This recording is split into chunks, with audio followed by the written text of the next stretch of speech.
¿Qué tal? Bienvenidos a un nuevo podcast de Sésame HR. Esta vez tenemos a Elio Martínez con nosotros, que es responsable de operaciones de España en Yego. Bienvenido. Buenas tardes, encantado de estar aquí con vosotros. ¿Qué tal? ¿Cómo estás? Pues muy bien. Ya sabemos, bueno, voy a chivar, que es que estás de vacaciones. Estoy de vacaciones, sí. Pero tu compromiso es venir a vernos, o sea que... Compromiso siempre por delante con vosotros. ¿Y cómo sienta estar de vacaciones y venirte a Sésame? Es como un plan, ¿no? En plan, ¿me voy a la playa? Plan, porque pues como no. Además estáis en la playa, Claro. Pues, vas viendo cómo va pasando la gente en bañador y tal, y como que te animas un poquito más. Luego te coges tu motillo Yego y te Exacto. acercas a la playa. Exacto. Está todo calculado, está todo calculado.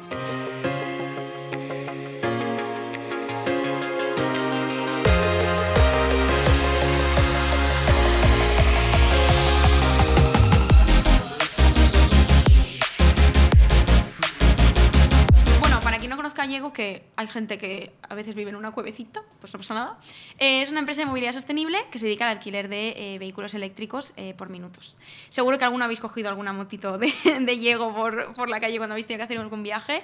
Nace en Barcelona en 2016 y estáis ya en 8 ciudades y con 150 trabajadores. Sí, yo creo que ya estaremos más en torno a los 200. ¡Wow! Pues Estamos ya es. En 8 ciudades, en 4 en España y en 4 en Francia. Y la base la tenemos en Barcelona. Y también tengo aquí apuntado que ahora mismo estáis alrededor de 500.000 usuarios. ¿Ha aumentado la cifra desde que hicimos la llamada? Habrá aumentado, probablemente. Seguro. No te sé decir la cifra exacta, pero además en verano siempre aumenta un poquito. Y además tú has visto crecer la empresa en general en cuanto al equipo, porque cuando entrasteis eras unas 60 y ahora mismo estáis en 200 más o menos. O sea que es ver la empresa crecer, y además es una historia que yo comparto porque yo entré justo en la misma cifra de empleados. ¿Ah, sí? Y estamos más o menos en la misma cifra de empleados. Así que puedo entender toda tu trayectoria Hemos visto todo el recorrido similar, entonces. De ver de repente cómo cambia, cómo has vivido todo ese proceso. Pues yo empecé en noviembre de 2018 en Valencia como City Manager de Valencia, con un equipo de 4 personas y unas 60 motos. En Barcelona ya teníamos un equipo, pero no llegaba, yo creo que estaría en torno a los 15, 20 personas. Y teníamos unas 200 motos. Entonces yo llego a una empresa prácticamente familiar. Es verdad que es una startup, pero era una empresa familiar. Todos se conocían, todos conocían al CEO, todos se tomaban cafés con el CEO.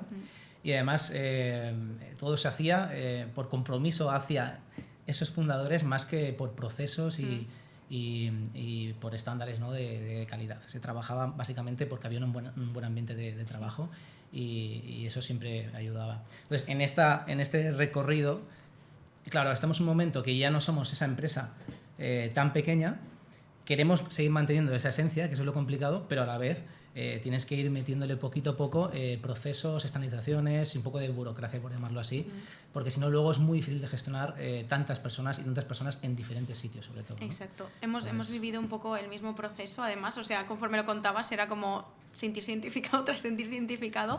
Me gustaría saber cómo habéis replanteado en vuestro caso el liderazgo de los equipos y cómo habéis conseguido estandarizar, de pasar a 60 y a hacerlo todo por pasión, como quien dice, a necesitar unos procesos y necesitar saber quién está con qué y cómo le está yendo.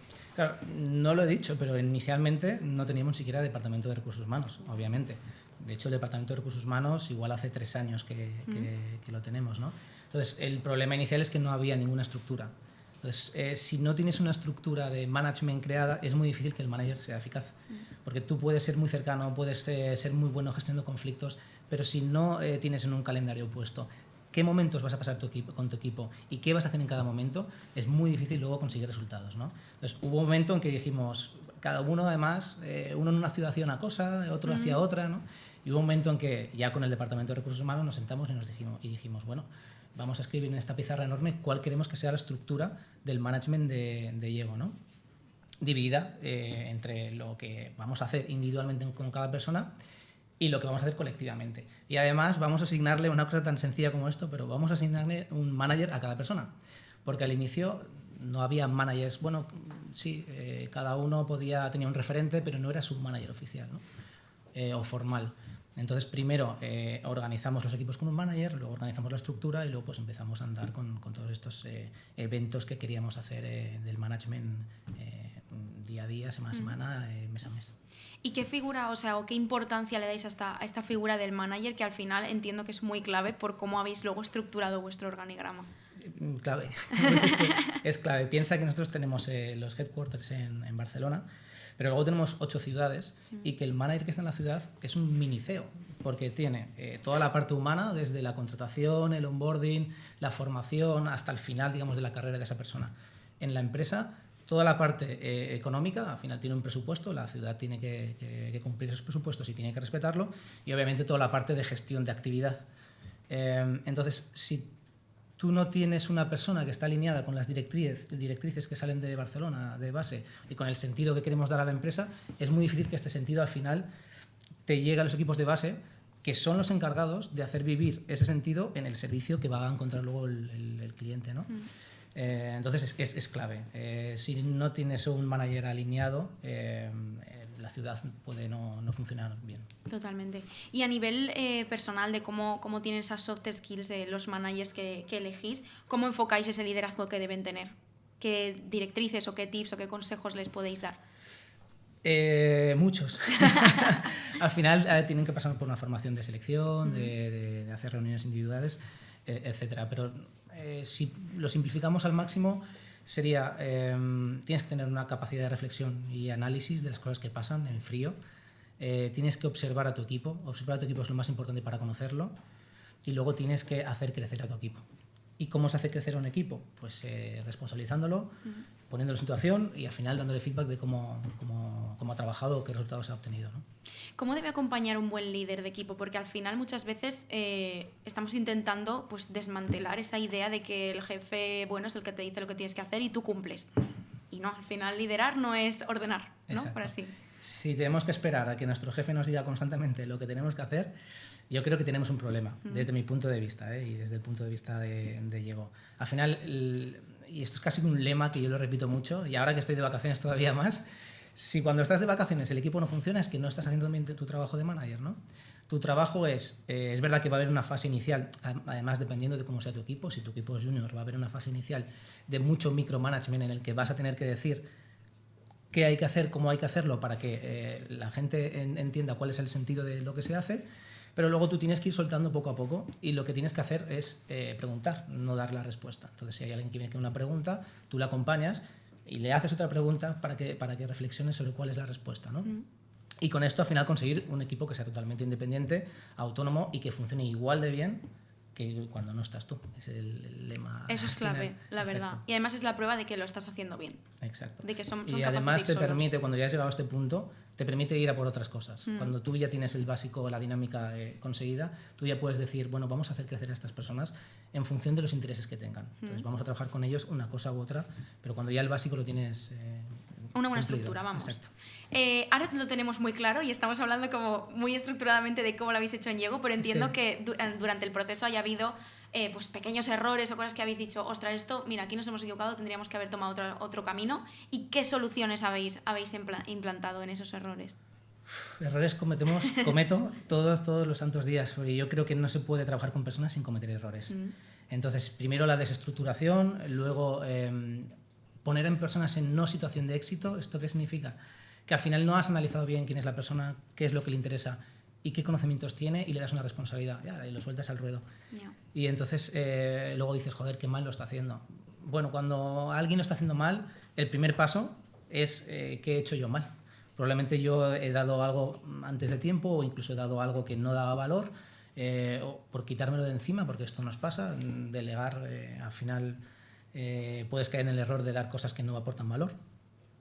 Y luego también, para hablar de cagadas típicas, el no centrar bien los puestos de trabajo. Es decir, no definir bien qué es hasta dónde llega el perímetro de responsabilidad de cada puesto y entonces cuál es el margen de actuación de esa persona.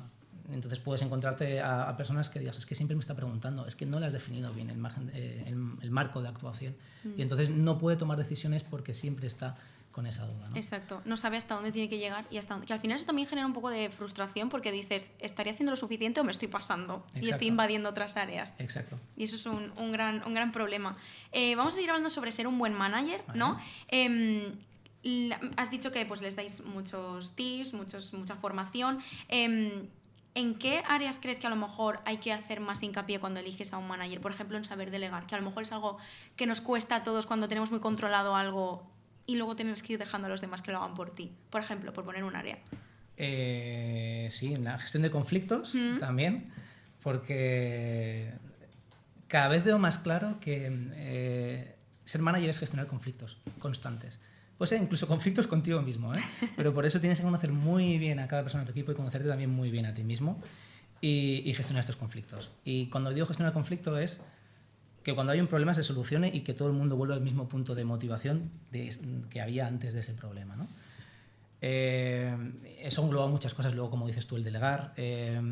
Está el saber desarrollar a las personas. Podemos tener personas que gestionen muy bien los conflictos, que sepan delegar, pero luego les cuesta mucho dar feedback o dar reconocimiento. Y entonces, en ese punto, rompes el crecimiento de la persona. Porque si tú a la persona le estás dando una responsabilidad, le das, por ejemplo, feedback, pero nunca le das reconocimiento, pues esa espiral de motivación al final se acaba rompiendo. Al final estamos hablando de que es una especie de coaching personal, ¿no? De que el manager tiene que acompañar también a desarrollar a esas personas que forman parte de su equipo. ¿Siguen esta filosofía en Yego? Esa es la idea. La idea es acompañar y hacer crecer a través de la reflexión y no a través de directrices muy claras. Poniendo entre comillas lo que te he comentado antes de cuando una persona es muy junior, al final tienes que marcar, ¿no? Pero con el objetivo de eso, hacer crecer y de tomar independencia, autonomía y que la persona pueda tomar decisiones, pueda equivocarse y pueda crecer en ese sentido. Hemos hablado antes también de gestionar conflictos. ¿Un buen manager deja que su equipo se equivoque y después ya vemos cómo volvemos al camino correcto? ¿O siempre entiendo que no tiene que estar siempre muy encima, pero ese punto de los errores, ¿cómo lo gestionamos? Si tú te equivocas y te meten en una colleja, no lo vas a volver a probar. Correcto. Y esto lo vivo también en muchas empresas. Entonces tienes a personas que son mucho más válidas, pero nunca pasan una línea porque les va a caer una colleja. Entonces tienes personas que te dicen, tienes managers que te dicen, es que no llego porque todo el mundo me está llamando todos los días 1000 veces. Hostia, cuando me dicen eso, yo pienso, ¿por qué te llaman todos los días 1000 veces? O hay un problema que hay que solucionar, o hay una falta de autonomía que también hay que solucionar y que hay que ver de dónde viene. Entonces, quizás venga de que cuando ha habido un error, en vez de decir no pasa nada, vamos a construir sobre ese error, pues se ha atacado a la persona que ha cometido el error.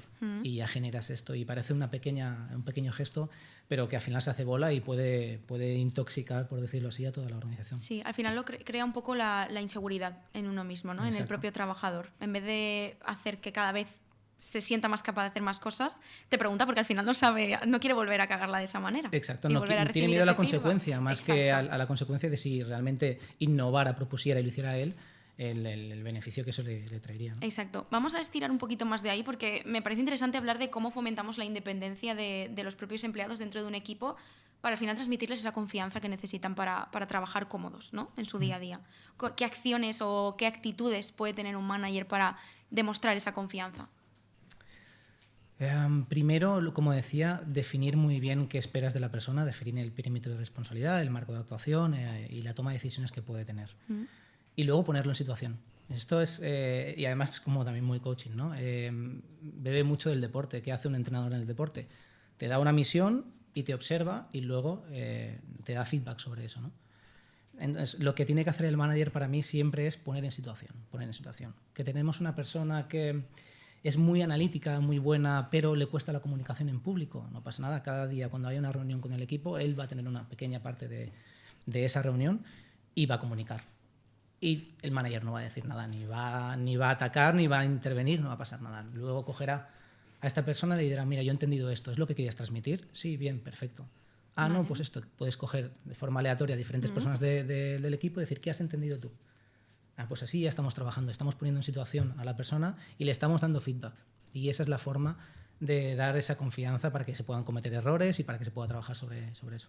Partiendo de la idea que estás hablando ahora y la idea que tenéis de fomentar la independencia y que si el manager se va de vacaciones aquí no pase nada, es verdad que luego a veces te puedes encontrar perfiles que para nada quieren a lo mejor tener esas responsabilidades o a lo mejor decir este objetivo y este proyecto es mío y a lo mejor no quieren o necesitan para fluir que haya alguien encima de ellos. No todo el mundo está preparado. Entonces, en ese punto, ¿cómo nos enfrentamos a ese tipo de empleado? Por lo menos bajo la filosofía de Yego. Hay que construir sobre la base. Entonces, cuando a ti te contratan para un oficio, tienes una base de oficio. Es que luego puedes ir haciendo cosas diferentes, ¿no? Pero la base, pongamos, por ejemplo, un mecánico. Al final, el mecánico tiene que reparar bien un vehículo. Luego, si es un mecánico que quiere asumir más responsabilidades, pues le diremos, contrólame el inventario, hazme el pedido a los proveedores, etc. si tenemos a personas, y es totalmente lícito, que no quiere adquirir más responsabilidades, lo que se hace es hacerle seguimiento sobre su básico, que es hacer una buena reparación y que salga con un nivel de calidad óptimo, etcétera, ¿no? Entonces, yo creo que todas las personas tienen que adquirir responsabilidades en un trabajo, porque un trabajo es una responsabilidad. Entonces, de base, vas a tener que tener esa responsabilidad. Luego, si eres curioso, si tienes ganas de crecer, si tienes, bueno, inquietudes, pues quizás vas asumiendo más responsabilidades, y esas responsabilidades pueden crecer tanto o ser tanto complejas hasta que tú puedas llegar o hasta que te ofrezcan. Entonces, bueno, para contestar a tu pregunta, yo creo que todo el mundo que tiene un trabajo tiene una responsabilidad, y que si hay un momento en que encuentres a alguien que no quiere esa responsabilidad, pues entonces hay que sentarse y decir, bueno, este es el trabajo, no lo quieres realizar, entonces vamos a llegar a un acuerdo, porque si no, esto no se puede sostener. Exacto, al final no se produce un match entre lo que esperas como empresa y lo que esperas lo que espera el empleado, a lo mejor, de su trayectoria en la empresa. Hemos hablado de la importancia de tener feedback. ¿Tenéis reglamentado algún proceso de cómo se recopila ese feedback, tanto del empleado como después pues, las evaluaciones o los one-to-ones? Un poco cómo lo hacéis vosotros, partiendo de todo este organigrama que tenéis de managers de cada equipo. Y en eso estamos años luz, porque yo sé que tenéis una opción para hacer todo este trabajo. Nosotros ahora estamos trabajando con Excel. Entonces tenemos un Excel en el que cada pestaña es un mes, y en ese mes pues, vas trabajando con la persona. Pues hay un espacio en el que la persona te dice lo bien o lo mal que ha ido ese mes. Hay un espacio de KPIs, de ver los indicadores de rendimiento, y luego hay un espacio de prioridades que se marcan entre el manager y el empleado, pues, para el siguiente mes.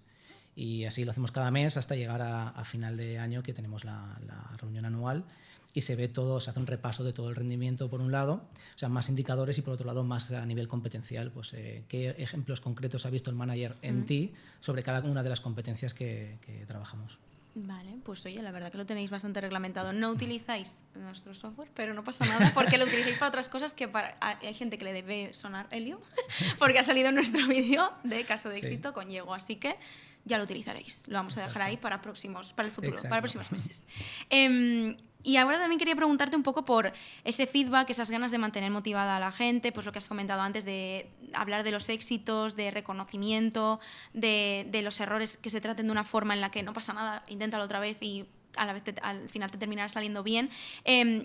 ¿Os ha pasado alguna vez que os hayáis encontrado que hay alguien que os cueste muchísimo devolverle la motivación o que la encuentre respecto a lo que está haciendo? ¿Y qué habéis hecho en esas situaciones? Sí, siempre te encuentras a personas que cuesta más motivar. Y creo que no hay una solución estándar que puedas decir, mira, hacemos esto y funciona. Y es que, una vez más, trabajar con personas es complicadísimo y tienes que conocer a la persona. Entonces, en este caso habría que llegar a la raíz. Habría que crear ese vínculo de confianza entre el manager y esta persona, y luego habría que llegar a la raíz de por qué no se está motivado. De todas formas, con la motivación también hay un poco un mito. No se puede estar constantemente motivado. Hay fases en las que no estoy motivado, sigo comprometido, que yo lo separo. Una cosa es el compromiso con la empresa y otro es la motivación. Hay fases que no estás motivado y que, bueno, pues hay que asumirlas. Y el manager tiene que asumir que habrá personas de su equipo o todas las personas de su equipo en algún momento no estarán motivadas. Pero eso, claro, no puede ser una constante, y cuando empieza a ser una constante hay que hacer ese trabajo de acercarse, de preguntar qué ocurre y de ver si hay algo bloqueante que se pueda solucionar por una de las dos partes. También me he dado cuenta que muchas veces el tema de la motivación viene por malos entendidos. Yo espero una cosa y no recibo esa, tanto si eres manager como empleado, da igual. Y no lo comento. Y como no lo comento, es que al final son relaciones personales, ¿no? Lo comento, eso se va haciendo una bola. Y luego veo que a mi compañero le pasa una cosa diferente, entonces ya me empiezo a cabrear, ¿no? Me empiezo a enfadar. Y todo esto, ya entonces está surgiendo el conflicto, y ahora ahí empieza la función de gestión de conflicto del manager, para coger a esta persona y decir, bueno, ¿qué ocurre? ¿Podemos solucionarlo o no? Y la mayoría de veces se soluciona, y si hay un momento en el que ya se han quemado todos los cartuchos, también lo más fácil, lo más sencillo es ser honesto.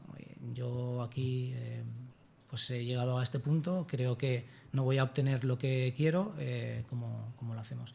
Y hay que quitar un poco de drama de este punto, hay que quitar el drama, y más hoy en día que cambias un montón de trabajo y tal.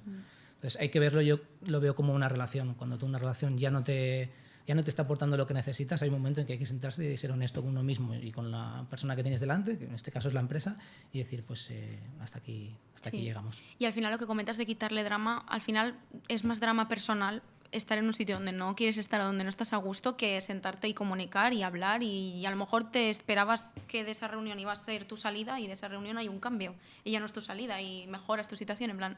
Esas cosas al final, pues como dices, cada día cambiamos más rápido de trabajo y hay que asumirlo y no pasa nada y hay que disfrutar pues del momento en el que estás. Y que además el manager luego le sirve mucho, porque a veces a mí me han dicho, es que esto, y me he dado cuenta de lo mal que lo he hecho. Y en mi cabeza es que bien he gestionado esta situación y tengo 3 personas enfadadísimas cómo he gestionado yo la situación, ¿no? Entonces, escuchar y recibir feedback y estar en constante comunicación es lo que puede ayudar para mejorar las cosas. Exacto. Para terminar, me gustaría también que dieras un consejo a esas personas que están gestionando equipos ahora mismo o que van a empezar o que a lo mejor se plantean que ellos quieren serlo en algún momento en su empresa, porque como has dicho, trabajar con personas es complicado. Hay que saber mucho de relaciones personales y de cómo gestionar muchas cosas, como has comentado, y pues le va a venir bien a esa gente escuchar todo esto que has comentado y algún consejito extra. Bueno, consejitos no sé si puedo dar muchos o más anécdotas o las o anécdotas también nos valen. O cosas que no han ido muy bien, ¿no? Pero, y esto va a sonar un poco hierbas, pero creo que lo principal para ser ya no un jefe que dice lo que tiene que hacer, sino un líder que acompaña a las personas, es hacer un trabajo profundo para conocerte a ti mismo. Porque no es lo mismo el filtro que tienes tú que el que tengo yo, y entonces de esta forma gestionaremos diferente a las personas.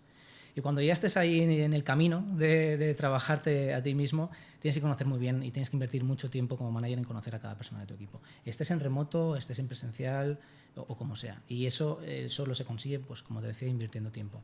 Escuchando a las personas, qué ha ido bien, qué ha ido mal, cuál es tu motivación, qué puedes hacer aquí, qué te podemos ofrecer nosotros. Y ese es el consejo que daría, que inviertan tiempo en conocer a las personas y ya está. Pues que se queden con ese consejo porque es muy importante y muy útil, sobre todo. Y muchísimas gracias por venir al podcast, ha sido un placer. Hemos hablado temas súper interesantes y nos seguiremos viendo muy pronto, seguro. Gracias a vosotros y encantado de estar aquí.